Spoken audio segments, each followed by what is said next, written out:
ఇప్పుడు ఈ చిహ్నాల గొడవ కానివ్వండి, లేకపోతే ఈ పాట గొడవ కానివ్వండి, ఇదంతా కూడా చూసుకున్నట్లయితే కనుక రేవంత్ రెడ్డి ఇచ్చిన 6 గ్యారెంటీలు అమలు చేయలేకనే 5 ఏళ్ల పాటు కాలం గడపాలి కాబట్టి మళ్ళీ ప్రజల్ని పక్కదోవ పట్టిస్తూ మళ్ళీ ఇంకొక ఉద్యమ బాట తెప్పిస్తున్నట్టయితే నాకు కనిపిస్తుంది. దీని గురించి మీరేమంటారు?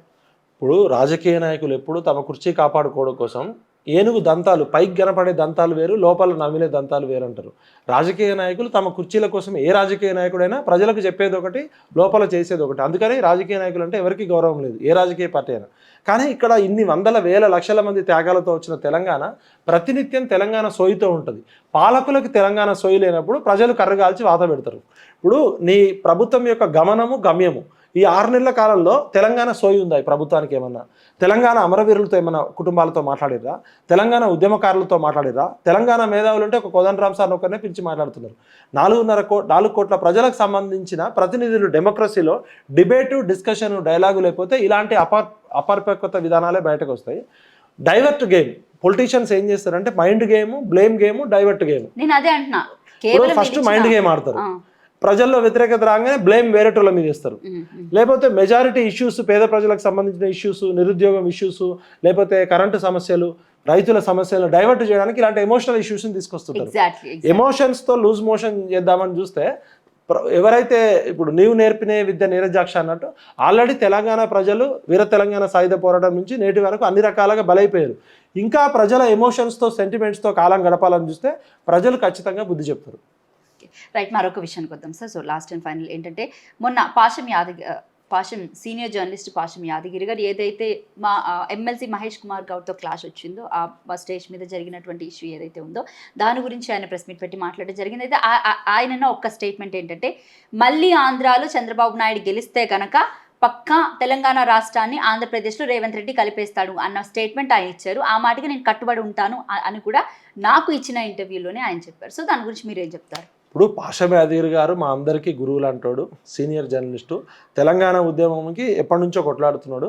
ముల్కీ ఉద్యమం కావచ్చు, 96లో తెలంగాణ ఐక్య కార్యాచరణ కమిటీ పెట్టినప్పుడు కోదండరామ్ గారు వీళ్ళెవరు ఇంకా లేరు. ఇప్పుడు మా ఫాదర్ కానీ, పాషం యాదగిరి గారు కానీ, ముచ్చర్ల సత్యనారాయణ గారు పృథ్వీ గారి ఫాదర్ కానీ, 96 బసంత్ టాకీస్ డిక్లరేషన్ కానీ, వరంగల్ డిక్లరేషన్ కానీ, భువనగిరి డిక్లరేషన్, నేను కూడా అప్పుడు ఇంటర్మీడియట్ అయిపోయి డిగ్రీ ఉన్నప్పుడు అప్పుడు కోదండరామ్ సార్ లేరు, రేవంత్ రెడ్డి లేడు, కేసీఆర్ కూడా లేడు. మేమంతా తెలంగాణ పిచ్చోళ్ళగా తెలంగాణ ఉద్యమ కుటుంబాల నుంచి వచ్చిన వాళ్ళం. పాషం యాదగిరి గారు లాంటి వ్యక్తిని అగౌరవపరచడం అంటే తెలంగాణ పెద్ద మనిషిని అగౌరవపరచడమే. పాషం యాదగిరి గారు బడుగు బలహీన వర్గాలకి తెలంగాణ గొంతుగా ఉన్నాడు. ఆకుల భూమయ్య గారు చనిపోయారు, గద్దర్ గారు చనిపోయారు. ఉన్న పాత తరం వాళ్ళలో ఇప్పుడు మిగిలి ఉన్నది మనకు పాషం యాదగిరి గారే. ఆ రోజు వాస్తవానికి నేనైతే అక్కడ లేనమ్మా, నేను ఖమ్మంలో ఉన్నా. మరి మహేష్ కుమార్ గౌడ్ గారు పాషం యాదగిరి గారిని ఏమైనా అవమానించారో, పాషం యాదగిరి గారికి ఎందుకు కోపం వచ్చిందో నాకు తెలియదు. కానీ పాషం యాదగిరి గారు తెలంగాణకి ఒక దిక్సూచి లాంటి వ్యక్తి. మరి అలాంటి వ్యక్తిని పట్టుకొని అట్లా అవమానించడం అనేది తప్పే. చంద్రబాబు నాయుడు శిష్యుడు రేవంత్ రెడ్డి అనేది ప్రజలందరికీ తెలుసు. చంద్రబాబు నాయుడు గారు సపోర్ట్ లేకపోతే రేవంత్ రెడ్డి గారి పరిస్థితి జడ్పీటీసీ దగ్గర నుంచి ఆయన ఎమ్మెల్యే అయినాక చంద్రబాబు నాయుడు గారు రోల్ వల్లనే ఆయన వచ్చారు. మేమందరం జైల్లోకి పోయినప్పుడు రేవంత్ రెడ్డి గారు టీడీపీలో ఉన్నారు. పృథ్వీ, నేను, పాషం యాదగిరి, గాదయ్యన్న, గోపీనాథ్, మేమంతా జైళ్ళల్లో, చెంచల్గూడ జైళ్ళల్లో, చెర్లపల్లి జైళ్ళల్లో ఉన్నప్పుడు ఈ రాజకీయ నాయకులు ఎవరు కూడా జైళ్ళల్లో లేరు. వాళ్ళ కుటుంబాలు ఏం త్యాగం చేయలేదు. వీళ్ళందరూ ఉద్యమం పేరుతో లాభపడ్డారు, ఉద్యమ నాయకులు కాదు. మేమందరం ఉద్యమాలు చేసినప్పుడు ఇదే దానం నాగేందర్ మమ్మల్ని ఉరికించి కొట్టిండు, ఇదే రేవంత్ రెడ్డి రైఫిల్ పట్టుకొని తెలంగాణ ఉద్యమకారులను వచ్చిండు. కాలం కలిసి వచ్చింది, కేసీఆర్ మీద వ్యతిరేకతతో ఆయన ముఖ్యమంత్రి అయ్యిండు. తెలంగాణ అస్తిత్వాన్ని, తెలంగాణ అస్మితని, తెలంగాణ ఆత్మగౌరవాన్ని వాడు ఎవడైనా సరే అవహేళన చేస్తే, ప్రాంతం వాడు మోసం చేస్తే ప్రాంతంలోనే పాతరేస్తాం, ప్రాంతేతరుడు మోసం చేస్తే ప్రాంతం నుంచి తరిమి కొడతాం. ఇప్పుడు ప్రాంతేతరులు వెళ్ళిపోయారు, ప్రాంతంలో ఉన్న ఇంటి దొంగల భరతం పడతాం. వీళ్ళని కాళోజీ గారు చెప్పినట్టే ప్రాంతంలోనే పాతరేస్తాం. వాళ్ళు ఎవరైనా సరే, మాకు పార్టీలతో సంబంధం లేదు, వ్యక్తులతో సంబంధం లేదు. తెలంగాణ 3.5 కోట్ల ప్రజల ఆత్మగౌరవానికి, అస్మితకి, అస్తిత్వానికి ఎవరైనా అవహేళన చేస్తే వాళ్ళకి తెలంగాణ మీద అవగాహన లేనట్టు, తెలంగాణతో పేగుబంధం లేనట్టే. వాళ్ళని తెలంగాణ ద్రోహులుగా డిక్లేర్ చేస్తాం, వాళ్ళు ఎవరైనా ఏ స్థాయిలో ఉన్న వాళ్ళైనా సరే. రైట్. ఇదే రేవంత్ రెడ్డి 2017లోని మే 31 ఆర్ 30వ తారీఖున అసెంబ్లీలో ఆయన పదవిలో ఉన్నప్పుడే చెప్పిన మాట ఏంటంటే, నాకు కానీ అవకాశం వస్తే కనుక నేను తెలంగాణ రాష్ట్రానికి సంబంధించి ప్రతి ఒక్కటి కూడా మార్చడానికి సిద్ధపడతానని అన్నారు. సో అదే మాట ఇప్పుడు ఆయన అమలు చేస్తున్నాడని అనుకోవచ్చా సీఎం అయిన తర్వాత? ఇప్పుడు ఒక సామెత ఉంటుంది, అన్నీ తెలిసిన కేసీఆరే, 80,000 పుస్తకాలు చదివిన కేసీఆరే తెలంగాణ ప్రజల ఆకాంక్షలకి దూరంగా పోతే ఇబ్బంది పడ్డాడు. అన్నీ తెలిసిన కేసీఆర్ అట్లా ఆగం చేసిండు అని అనుకుంటుంటే ఏం తెలియని కాంగ్రెస్ వాళ్ళు ఏం చేస్తారో అని మాకు భయం అవుతుంది. వీళ్ళందరూ కాంట్రాక్టర్లు, డబ్బు సంచులు ఢిల్లీకి పంపించేటోళ్ళు, చంద్రబాబు నాయుడు బూట్లు నాకేటోళ్ళు, సంక నాకేటోళ్ళు. వీళ్ళు ఏదో అదృష్టవశాత్తు కేసీఆర్ మీద కోపంతో వేసారు తప్ప వీళ్ళ మీద ప్రేమతో ఓటేయలే. మాకు ఉద్యమంలో ఉన్న పొన్నం ప్రభాకర్, లేకపోతే అంజన్ కుమార్ యాదవ్, మధు యాష్కి గౌడ్ ఇట్లాంటి వాళ్ళు పార్లమెంట్లో అరవీర భయంకరంగా కొట్లాడారు. ఇలా వాళ్ళు ఎవరు మంత్రివర్గంలో కీలకమైన స్థానంలో లేరు. ఉద్యమంలో పనిచేసిన కాంగ్రెస్ వాళ్ళందరూ ఇలా మౌనంగా ఉంటున్నారు. దామోదర్ రాజనరసింహ మాట్లాడాల్సిన అవసరం ఉంది, మధు యాష్కి మాట్లాడాలి, పొన్నం ప్రభాకర్ మాట్లాడాలి, మళ్ళీ బట్టి విక్రమార్క. మరి వీళ్ళందరూ ఎందుకు మాట్లాడట్లే అంటే రేవంత్ రెడ్డి ఒక్కడే డెసిషన్ తీసుకుంటుండా? క్యాబినెట్లో డిస్కషన్ జరగట్లేదా? డిబేట్ ఇది డెమోక్రసీ కాదా? అంటే అలాగే పోర్ట్రేట్ అవుతుంది.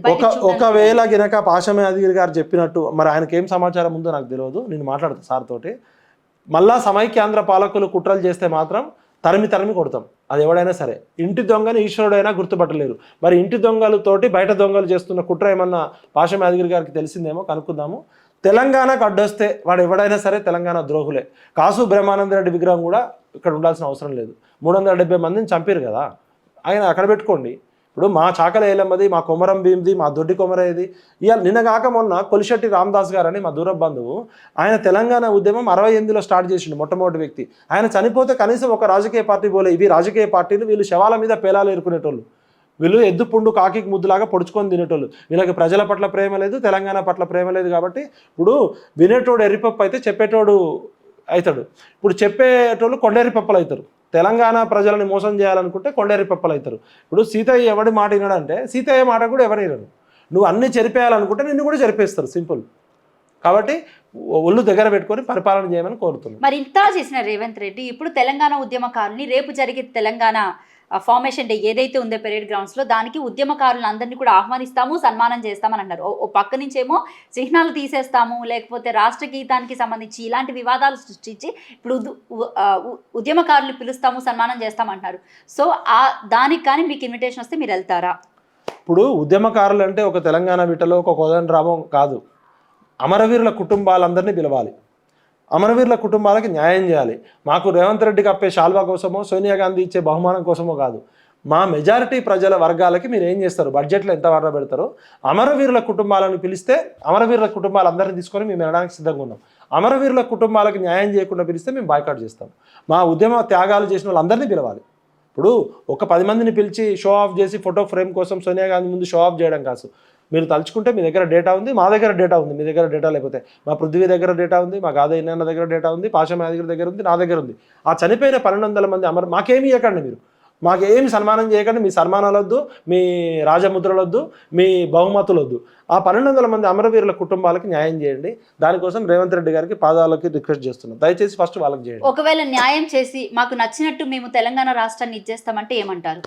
ఇది నచ్చినట్టు చేయడానికి రేవంత్ రెడ్డి రాజ్యం కాదు, కేసీఆర్ రాజ్యం కాదు, ఎల్లిగాడు రాజ్యం కాదు, మల్లిగాడు రాజ్యం కాదు. కర్రు కాల్చి వాత పెడతాం. ప్రజల ఆకాంక్షలకి దూరంగా పోతే వాడు ఎంత టోడైనా, కాలోజీ చెప్పింది, పొట్టోడిని పొడుగోడు కొడితే పొడుగోడిని పోషమ్మ కొట్టినట్టు కేసీఆర్ చెప్తుంటారు కదా. రేవంత్ రెడ్డి గారు మంచి ఉద్దేశంతో చేసే ప్రతి పనికి మేము సహకరిస్తాం.